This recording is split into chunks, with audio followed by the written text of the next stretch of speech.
Function start कर रहे हैं। इससे पहले हमने रिलेशंस पढ़ा था, टाइप्स ऑफ रिलेशन पढ़े थे और इक्विवेलेंस क्लास पढ़ी थी, तो उसकी हमने एक्सरसाइज कंप्लीट कर ली थी।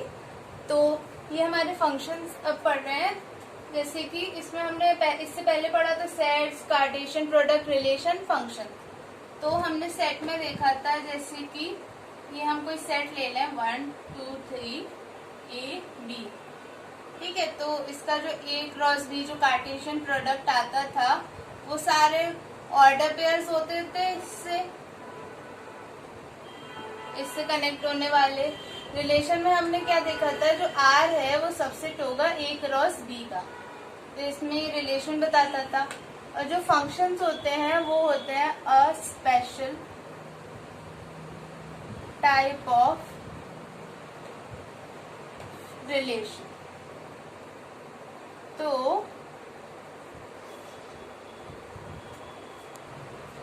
इसका मतलब है जो सारे फंक्शंस हैं वो रिलेशन होंगे, बट सारे रिलेशंस फंक्शन नहीं होते, तो रिलेशन फंक्शन का पार्ट है।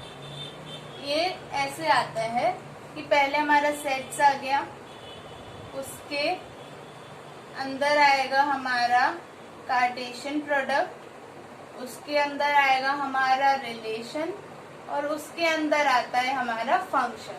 तो रिलेशन का पार्ट है ये फंक्शन। सारे फंक्शंस रिलेशंस होंगे, सारे रिलेशन फंक्शन नहीं होंगे। अब हम फंक्शंस की एक स्पेसिफिक डिफाइन देखते हैं। तो ये फंक्शन की डिफाइन है, it is a special type of relation in which all the element of domain should have an image in codomain and the image should be unique। तो इसका मतलब है, क्योंकि डेफिनेट से समझ नहीं आएगा, तो हमारे अंडरस्टैंडिंग के लिए था, जैसे कि ये डोमेन होता है, ये कोडोमेन होता है।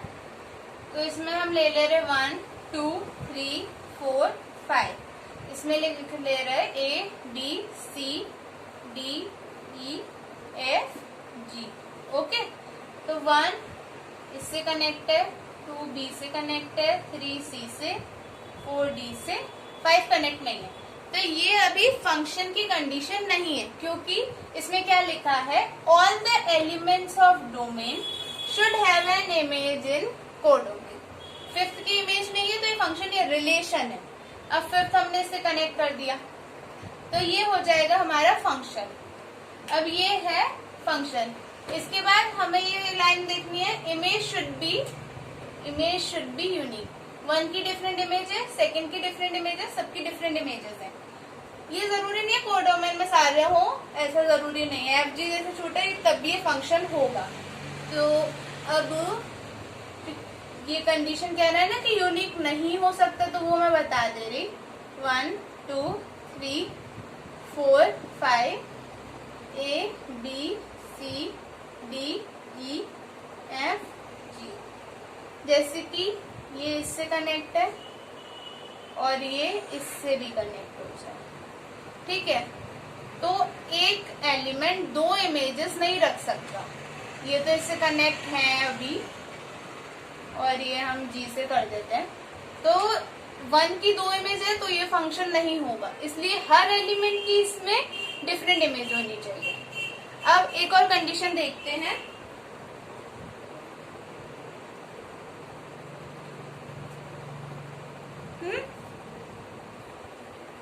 इसकी थर्ड कंडीशन है 1 2 3 4 5 A B C D E F, okay. तो मान लीजिए ये जो B है वो 1 से कनेक्ट हो जाए, B है 3 से कनेक्ट, 4 से कनेक्ट हो जाए, ठीक है। तो ये होता है हमारे, जो हम अभी आगे पढ़ेंगे, टाइप्स ऑफ फंक्शंस। तो उसमें बोलते हैं मैनी वन, ये मैनी है, 1 से कनेक्ट है, लेकिन कभी भी 1 मैनी नहीं हो सकता। वो एक टाइप है, मैं बताऊंगी। 1 से जो इसमें हो रहा था ना, 1 से 2 3 कनेक्ट हो रहे हैं, वो नहीं हो सकता। तो ये फंक्शन नहीं है, ये फंक्शन है, ये भी फंक्शन है, ओके। ये कुछ भी नहीं, क्योंकि इसमें ये गलत हो गया। 1 से मैनी कनेक्ट हो रहे, मैनी से 1 हो सकता है वो। इसके बाद करते हैं, और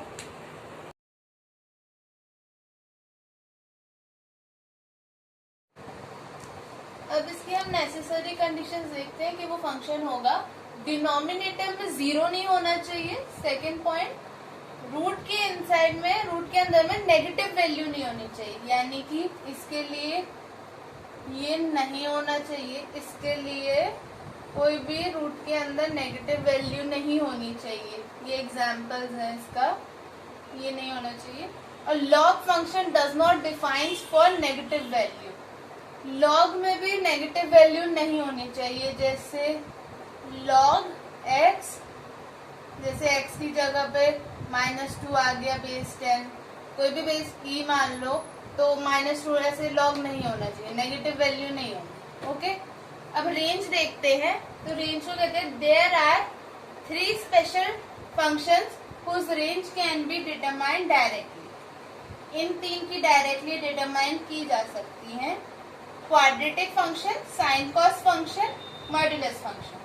और ये अलग है, greatest integer function, general integer function. अभी मैं इनको एक्सप्लेन करूंगी, ग्रेटेस्ट इंटीजर में और डीप में अच्छे से बताऊंगी कि क्या होता है। ये हमने 11th में भी देखे थे, पहले आप लोग ने देखे होंगे, quadratic function, sine cos function और मॉड्यूलस फंक्शन। इसे देखते हैं। तो हम क्वाड्रेटिक फंक्शन देख रहे हैं, जो है इसका एग्जाम्पल से हम क्लियर करेंगे। जैसे हमने इसमें x² ले लेते हैं greater than equal to 0। Okay, इसमें हम 3 का मल्टीप्लाई करेंगे, हमें ये चीज लानी है fx में, तो 3 into x² is greater than equal to 0 into 3, ये हो जाएगा 3x² greater than equal to 0। अब इसमें 3x² प्लस 4 कर देंगे, 3x² plus 4 is greater than equal to 0, तो हमारा आ जाएगा 3, तो ये हमारा इसमें आ गया 4, 0 प्लस 4 इधर भी करेंगे ना हम, और इसमें भी प्लस 4 कर दिया, तो ये हमारा हो गया fx, जो हमारा ये फंक्शन दिया था, is greater than equal to 4। आपने नंबर लाइन में देखा होगा कि 4 से बड़े को 4 से इन्फिनिटी तक कहते हैं, 4 से बड़ा यानी जो हमारी नंबर लाइन है, या 4 आ रहा होगा कहीं, उससे बड़ा, तो यहाँ इन्फिनिटी तक जाएगा, तो हम इसका आंसर लिखेंगे 4 टू इन्फिनिटी। और इन्फिनिटी हमेशा इस ब्रैकेट से होती है, 4 इक्वल टू लगा तो क्लोज ब्रैकेट। ये इस क्वाड्रेटिक का सॉल्यूशन हो गया। अब हम इसका एक और एग्जांपल देखते हैं। अभी हमारा सेकंड एग्जांपल है 3x² प्लस 4x प्लस 5।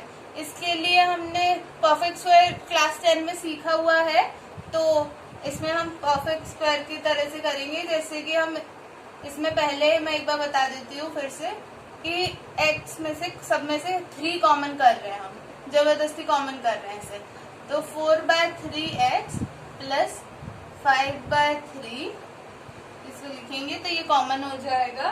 फिर हम लिखेंगे 3x²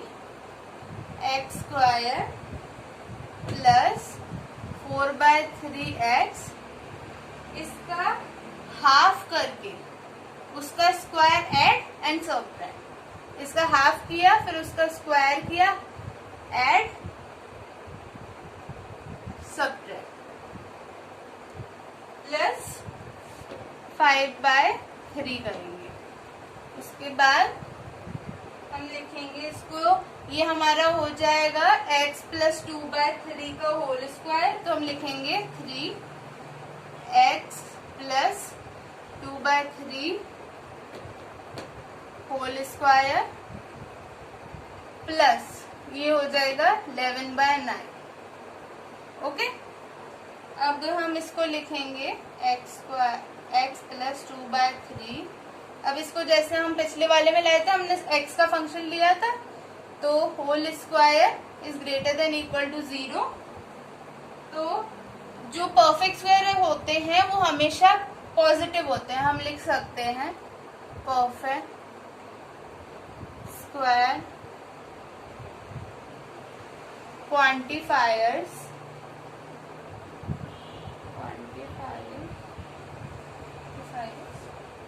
are always positive, are always positive। तो जिसका भी हम स्क्वायर कर देंगे वो नेगेटिव भी है तो वो पॉजिटिव होता है। अब हम लिखेंगे दोनों तरफ प्लस 11/9 करेंगे, x plus 2/3 whole square plus 11/9 is greater than equal to, इधर भी प्लस 11/9 करेंगे तो ये आ जाएगा। उसके बाद हम लिखेंगे, यहाँ हमने इसमें इस वाले स्टेप में हम जैसे हमें ये फंक्शन लाना है ना, फिर से जो ये था हमें ये फंक्शन दोबारा से इधर सेम लाना है, तो अब हम इसको 3 से मल्टीप्लाई कर देंगे, तो इसमें हमारा आ जाएगा x plus 2/3 whole square plus 11/9 और यहाँ 3, तो ये इसमें 3 नीचे हम भेज दे रहे हैं, तो ये आ जाएगा greater than equal to 11/3। Okay, अब हम लिखेंगे, तो ये हमारा fx फंक्शन हो गया, तो fx is greater than equal to 11/3, तो 11/3 से बड़ा, तो ये आ जाएगा 11/3 कॉमा इन्फिनिटी। और ये इन्फिनिटी हमेशा एक एक्सेप्शन है कि इस पे ऐसे स्क्वायर ब्रैकेट्स आते हैं यहाँ, और इस पे राउंड ब्रैकेट। ओके, अब हम साइन कॉस फंक्शन देखेंगे।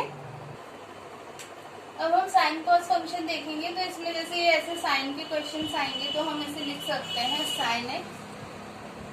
अब हम इसे लिखेंगे -1 से 1। ओके,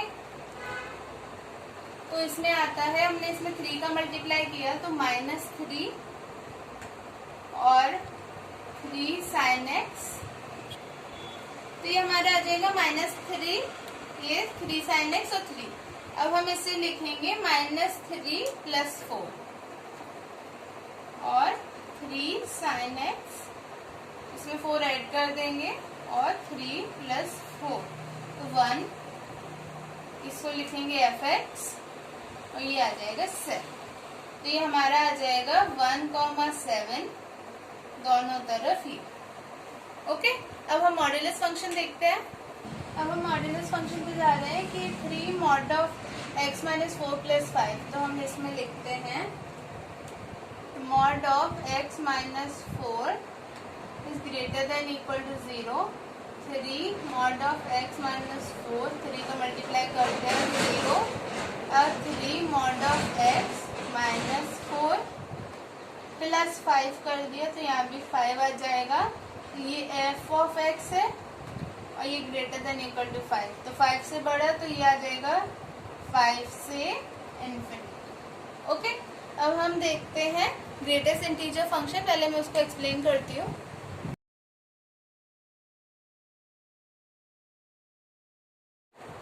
अब हम ग्रेटेस्ट इंटीजर फंक्शन देख रहे हैं जिसमें f of x is equal to x, ये डिनोट करता है ग्रेटेस्ट इंटीजर फंक्शन को, जिसकी कंडीशंस ऐसी फॉर्म में होती है। इसका एग्जांपल देख लेते हैं। इसमें देखा जाता है जो x² है उसकी रेंज क्या होगी, तो इसमें लेते हैं सबसे छोटी वैल्यू इनके बीच में, तो देखते हैं -1, 0, 1, 2, 3 होंगे इसके नंबर्स, तो सबसे छोटा नंबर 0 है क्योंकि -1 का स्क्वायर 1 होता है, इसलिए सबसे छोटा नंबर 0 है, और इसका सबसे बड़ा नंबर 3 है, तो इसकी हो जाएगी 0 से 9। ठीक है, इसका देखते हैं, इसमें सबसे छोटा नंबर इसमें भी 0 है, तो इसकी 0 से, और सबसे बड़ा है 7, माइनस एक्सक्लूड करके सबसे बड़ा नंबर देखते हैं, तो इसमें 7 है, तो इसकी हो जाएगी 49, 0 से 49। ओके, इसका बस इतना सही मतलब था, सबसे छोटी वैल्यू और माइनस एक्सक्लूड करके सबसे बड़ी वैल्यू के स्क्वायर्स को ब्रैकेट में एनक्लोज कर देते हैं। फिर उसको देख लेते हैं, इक्वल लगा है तो स्क्वायर ब्रैकेट और ओपन ब्रैकेट आपको तो 10th क्लास से पता ही है कैसे लगाने हैं। अब हम देखते हैं general integer function,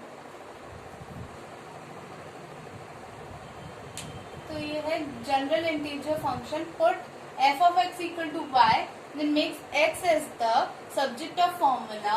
After this, apply same restrictions on y as we apply on x in case of domain. इसका हम लिखते हैं f of x is equal to y. f of x दे दिया है तो x - 3 upon x - 4 is equal to y. Okay, तो हम इसको क्रॉस मल्टीप्लाई कर लेंगे, x - 3 equal to xy - 4y. इधर ले आएंगे x माइनस एक्स वाई, 3 को उधर ले जाएंगे 3 माइनस 4y। अब हम इसमें से कॉमन ले लेंगे x, 1 minus y is equal to 3 minus 4y। तो हम x को सब्जेक्ट ऑफ द फॉर्मूला बना रहे हैं ऐसे 3 minus 4y upon 1 minus Y. तो ये इसकी डोमेन तो थी कि ये 4 नहीं हो सकता, और इसकी रेंज क्या होगी, हम लिखेंगे range is equal to all R except 1, all real number except 1, क्योंकि 1 से इसका डिनोमिनेटर 0 हो रहा है और हमने नेसेसरी कंडीशन में पढ़ा है कि डिनोमिनेटर 0 नहीं होना चाहिए, इसलिए 1 को एक्सक्लूड करके सारे रियल नंबर्स। अब हम इसके आगे देखते हैं। अभी तक हमने जितना भी फंक्शंस में देखा है कि quadratic function, sine cos function, modulus function, greatest integer function, general integer function, तो ये सारे थे। पूरा ये जो अभी कहानी फंक्शन की चल रही थी वो 11th से थी, जो हमने बेसिक्स 11th में पढ़े थे। अब हम देख रहे हैं 12th पे आ रहे हैं कि हमें इसमें क्या क्या सीखना है फंक्शंस के बारे में। तो 12th में है टाइप्स ऑफ फंक्शन। अब हम इसके टाइप्स देखेंगे, जैसे 1 1, मैनी 1, बाइजेक्शन, इंजेक्शन, वो सब देखते हैं हम। तो हम टाइप्स ऑफ फंक्शन स्टार्ट करें। 1 1 फंक्शन इसका पहला है, इसको इंजेक्शन भी कहते हैं। When all elements of domain are having different images in codomain, function is said to be 1 1। हमें ये डोमेन सेट है, ये कोडोमेन है, तो इसमें से ये ए से कनेक्ट है, ये इससे कनेक्ट है, ये इससे कनेक्ट है, इससे करें, ये 4D से, 5E से, 6F से, 7G से, ये सारे इससे कनेक्ट है। इसमें H, I, J अगर हो तो कोडोमेन बड़ी भी हो सकती है, नो प्रॉब्लम। तो अगर सारे एलिमेंट्स डोमेन के कनेक्टेड है, ज्वाइंट है कोडोमेन से, उनकी इमेजेस डिफरेंट है, हर की अलग इमेज है, तो उसको हम 1 1 करेंगे। अब हम इसका सेकंड पार्ट देखते हैं। तो इसका टाइप्स ऑफ फंक्शन में सेकंड है मैनी 1 फंक्शन। इफ 2 और more than 2 elements are having the same image then function is said to be many 1। ऐसे पहले भी मैंने बताया था, बट स्पेसिफिकली इसका नाम होता है मैनी 1 फंक्शन। ये ऐसे कनेक्ट है, ये भी ऐसे कनेक्ट है, तो इन दो की एक इमेज है। लेकिन अगर ये होता है, इसकी भी होती, तो वो गलत होता है, यानी मैनी 1 हो सकता है, 1 मैनी नहीं हो सकता, कुछ नहीं होता 1 मैनी, मैनी 1 होता है। तो दो डोमेन से एक इमेज आ रही है, दोनों की सेम है, उसको हम मैनी 1। जैसे एक और देख लेते हैं, 4C से कनेक्ट है, 5B से, 3B से, 3D से, ठीक है, तो ऐसे हो सकते हैं। अब हम देखते हैं इसके आगे। ये हमारा जो है, ये है मैनी 1, जो हमारा 4C से 5C से ये भी मैनी 1 है, बट ये 3B से और 3D से ये गलत हो जाएगा, ये 1 मैनी होगा। ओके, अब हम देखते हैं इसके बाद 1 ऑनटू फंक्शन।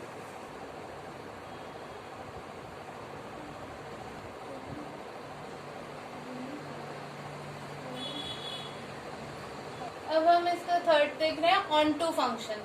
इसको सर्जेक्शन कहते हैं, जिसमें रेंज कोडोमेन के बराबर होती है। इसके भी क्वेश्चंस आएंगे तो बताऊंगी मैं। इनटू फंक्शन, जिसमें रेंज कोडोमेन से छोटी होती है। अब सबसे स्पेशल केस है जो बाइजेक्शन का होता है, ये हमें थर्ड चैप्टर में भी मिलेगा। तो ये है 1 1 इनटू, तो ये इसका एग्जाम्पल है। सारे डोमेन के एक ही इमेज है, यूनिक इमेज है, तो ये 1 1 हो गया। और रेंज छोटी है कोडोमेन से, ठीक है, तो ये डोमेन कोडोमेन है, ये बड़ा है और ये छोटा है, तो ये इनटू भी हो गया और 1 1 भी हो गया। इसके जो क्वेश्चंस आएंगे तब आपको क्लियर हो जाएगा कि ऑनटू कैसे सॉल्व करते हैं, इनटू और बाइजेक्शन को कैसे प्रूव करते हैं। अब हम कुछ 2-3 एग्जांपल्स करते हैं। तो ये हमारा एग्जांपल नंबर 1 दूसरी बुक से है। तो F A से N तक है, तो F(x) is roll number of x, ठीक है। तो different student of class have different roll number. जैसे कि एक स्कूल है हमारा, उसमें क्लासेस, मतलब एक 12th क्लास है हमारी, उसमें कम से कम 5-6 सेक्शन ही होंगे, तो हर सेक्शन में अलग अलग रोल नंबर्स होंगे। जैसे कि ए सेक्शन है तो उसमें कुछ बच्चे होंगे, जैसे 35 मान ले रहे तो अलग रोल नंबर्स होंगे किसी का भी, जैसे 5-5, 7-7 एक रोल नंबर नहीं होगा। तो इसलिए ये हो जाएगा 1-1। ठीक है। अब जैसे कि ये 1 से समझो 20 तक है एक सेक्शन में, एक रैंडम एक सेक्शन मान ले रहे हैं। जैसे ये ए सेक्शन है, इसमें 20 स्टूडेंट्स हैं और हमारी जो कोड डोमेन क्वेश्चन में दी है वो है R is 1 to 50। ठीक है। तो 1 से लेके 50 स्टूडेंट्स हैं, तो 20 से कनेक्टेड, तो ये range is smaller than codomain, तो इसका हो गया ये इनटू हो जाएगा। तो हम लिखेंगे this function is 1-1 and into as well as bijective. मैंने बोला था 1-1 और इनटू एक साथ आ जाए तो बाइजेक्टिव होता है। ओके। अब हम एक और एग्जांपल देखते हैं।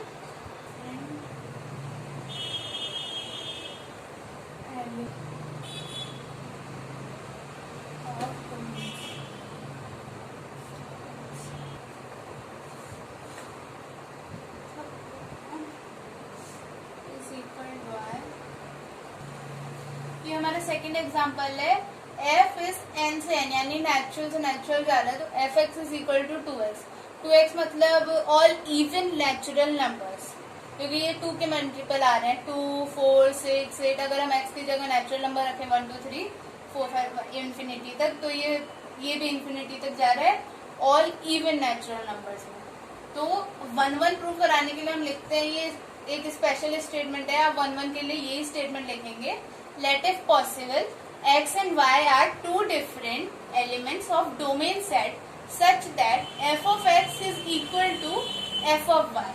तो हमारा f of x क्या दिया है 2x, और ये f of y हम बनाएंगे 2y, x की जगह y रख के, और तो ये x इक्वल टू y आ जाएगा।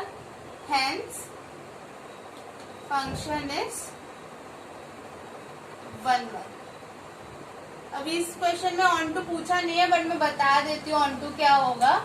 ये ऑल इवन नेचुरल नंबर्स है, तो n से n है, क्योंकि जो हमारी डोमेन है वो भी इंफिनिटी तक जा रही है और जिसमें कोडोमेन है वो भी इंफिनिटी तक जा रही है।